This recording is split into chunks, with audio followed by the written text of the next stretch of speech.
I can afford any money manager I want, and you are as knowledgeable as the money manager that I have. I'm very impressed with your ability to explain these concepts. There are certain people that are only going to listen to you. They now have access to, I'm telling you, world-class information.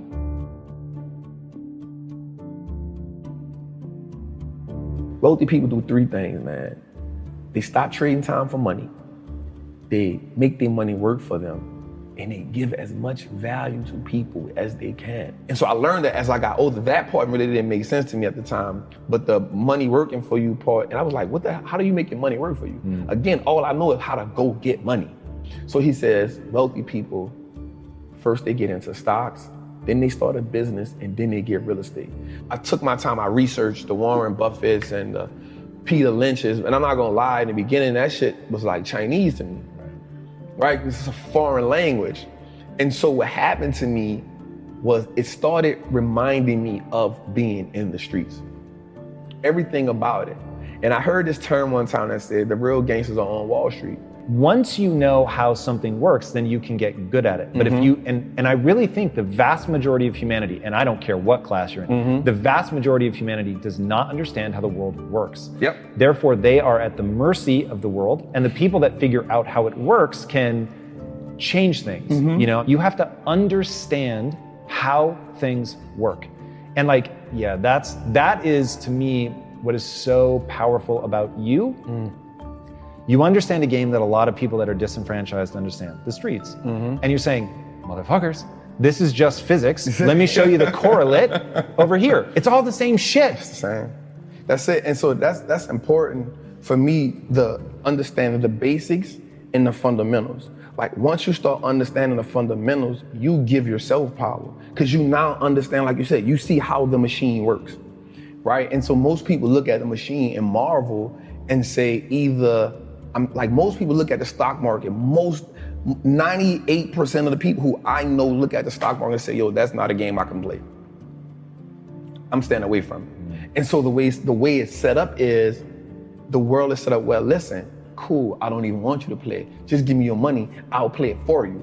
So when we look at like banks, like we understand that banks don't necessarily work in our favor, right? So banks only give us 0.05% interest on the money we have there. Well, we can get 8% just by putting our money in an index fund. So why would I just sit my money in a bank and let the bank make all the money? Because all they're gonna do is invest the money for you. So they now operating as the plug.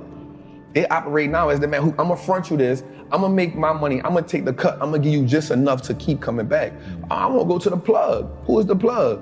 The stock market, right? And so once I understood the fundamentals of like, the most important thing too, is we don't understand how money works.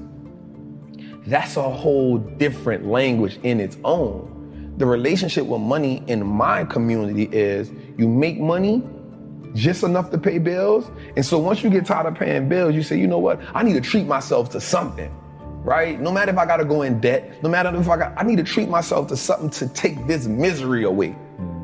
So you treat yourself to something that you can't afford at the time, right? But it makes you feel good in the moment. And so because it makes you feel good, you say, you know what? I'm living. This is a reprieve from everyday struggle. Let me get back on the hamster wheel. And so the sacrifice now becomes hard because now you're saying, I gotta work, and never get that reprieve. I'm not willing to do that, right? And so that's the mindset comes in and say, everybody around me had the same problem. No one represented the solution. So if I don't change something, I'm only going to end up like everybody else I know. Somebody has the solution somewhere. There's too many people out here living the life of their dreams that I'm watching. They know something I don't know. And the only thing that they had was access to a different type of information. So once I went and got the information, I now wanted to sing from the mountaintop, like, yo, look at this dope thing I found. Everybody can be a part of it. And then when I showed it to people, they was like, that ain't it, bro. I'm not about to do that. And so I realized how powerful it was for me to, one, become economically like powerful in my mind. Because the thing about investing, especially in stocks, is that piece of ownership of everything that I use now makes me say, well, if I own that Apple God, I don't care about buying an Apple phone. If I'm gonna wear Levi's and I'm gonna wear Timberlands, if I can own VFC Corp, then I own the stuff that I'm buying. I'm okay with that.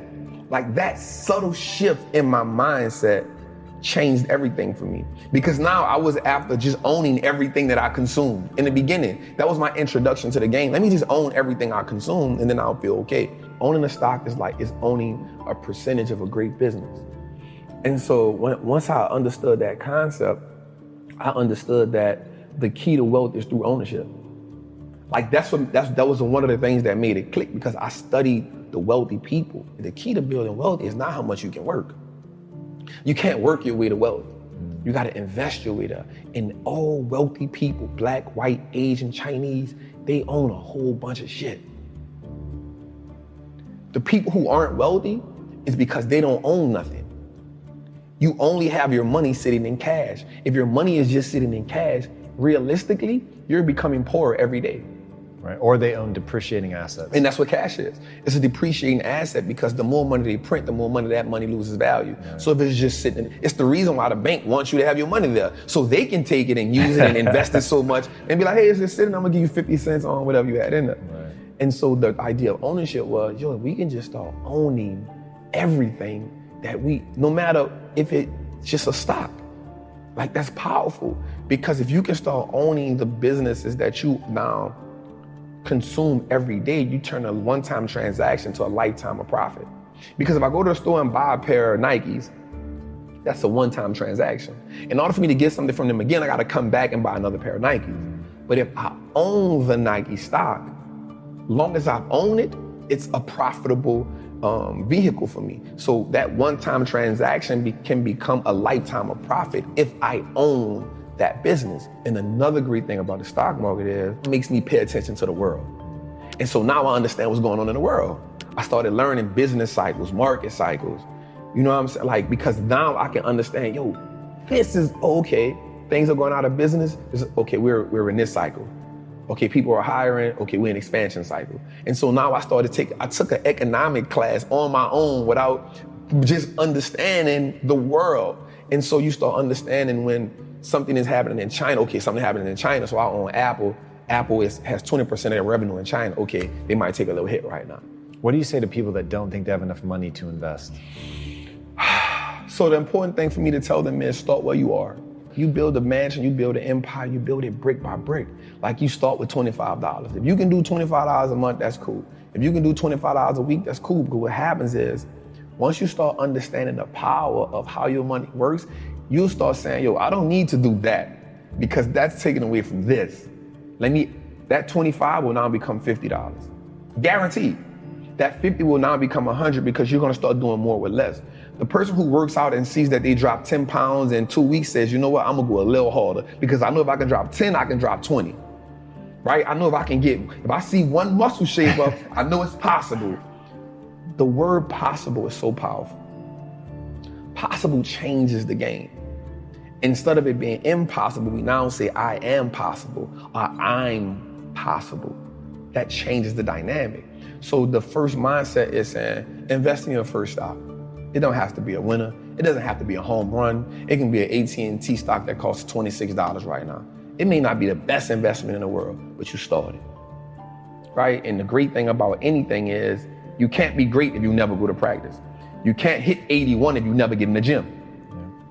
So just get in the gym and then find somebody who can teach you. Be dedicated to understand the process. Warren Buffett said he reads 500 pages a day. We have to understand the power in learning and being educated, man.